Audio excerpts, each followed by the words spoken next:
আসসালামু আলাইকুম রহমতুল্লাহ। একই দিনে আমেরিকার দুটি যুদ্ধ বিমান ধ্বংস এবং একটি সামরিক হেলিকপ্টারে আঘাত করেছে ইরান। ইরানের দক্ষিণাঞ্চলের আকাশে স্থানীয় সময় শুক্রবার ভোরে একটি F-15 যুদ্ধ বিমান ভূপাতিত করেছিল ইরান।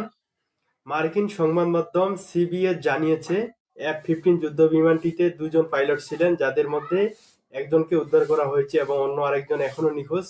কে উদ্ধার করার জন্য আসে আমেরিকান ব্ল্যাক হক হেলিকপ্টার। সেই হেলিকপ্টারগুলোকেও লক্ষ্য করে ইরানের পুলিশ এবং ইরানের স্থানীয় বাসিন্দারা গুলি চালায় এবং জানা গেছে যে হেলিকপ্টারগুলো দুটোর মধ্যে একটি ক্ষতিগ্রস্ত হয় এবং আহ, পরে হেলিকপ্টারগুলো পালিয়ে যেতে বাধ্য হয় এবং পরবর্তীতে আমেরিকার 10 থান্ডারবোল্ট ওয়ার্ট হক ফাইটার জেট আসে এই পাইলটকে উদ্ধার করার জন্য। সেই যুদ্ধ বিমানকেও ইরানের বিপ্লবী গার্ড ভূপাতিত করার দাবি করেছে এবং একই সাথে ভিডিও প্রকাশ করেছে।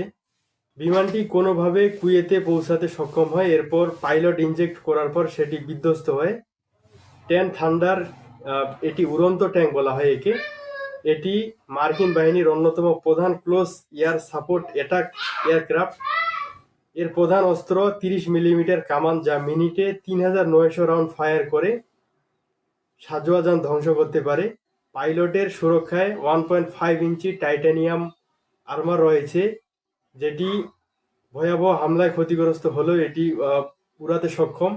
এটি 16,000 পাউন্ড ওজনের মিসাইল ও বোমা নিয়ে কম উচ্চতায় নির্ভুল হামলা চালাতে পারে।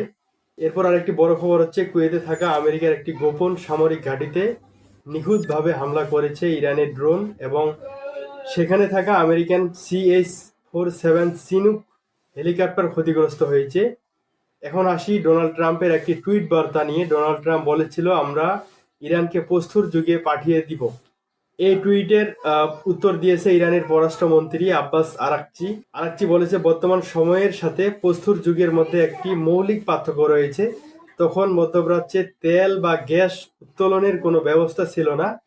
মার্কিন প্রেসিডেন্ট এবং যে আমেরিকানরা তাকে ক্ষমতায় বসিয়েছেন, তারা কি সত্যি ঘড়ির কাঁটা উল্টো দিকে ঘুরিয়ে সেই যুগে ফিরে যেতে চান?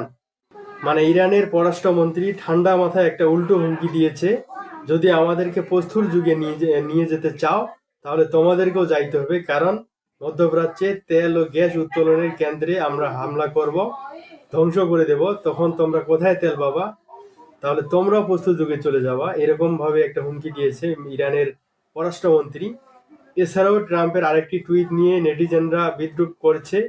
ট্রাম্প বলেছিল, একটু সময় পেলে আমরা সহজে হরমুজ প্রণালী খুলে দিতে পারবো।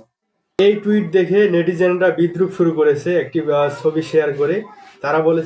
তারা বলতেছে, আরেকটু সময় পেলে তুমি এরকম হয়ে যাওয়া, কিন্তু হরমুজ প্রণালীকে খুলতে পারবা না।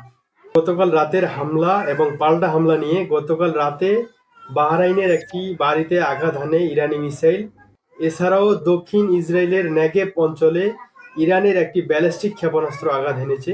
আরও মধ্য ইসরায়েলের বনি ব্রাকে একটি ক্লাস্টার মিসাইল আঘাত করেছে। মধ্য ইসরায়েলের রামাদানে ইরানের ক্লাস্টার মিসাইল আঘাত করেছে গতকাল রাতে। এদিকে মার্কিন এবং ইসরায়েলি বাহিনীও পাল্টা হামলা চালিয়েছে ইরানে। মার্কিন এবং ইসরায়েল মিলে ইরানের খুজেস্তান প্রদেশে ব্যাপকভাবে বিমান হামলা চালিয়েছিল গতকাল রাতে। এছাড়াও উত্তর জামারান পর্বতমালায় ইরানের বিপ্লবী গার্ডের গোলাবারুদের ডিপোতে মার্কিন এবং ইসরায়েল বিমান হামলা চালিয়েছিল। এই হচ্ছে আজকের খবর। সবাই ভালো থাকবেন, সুস্থ থাকবেন। আল্লাহ হাফিজ।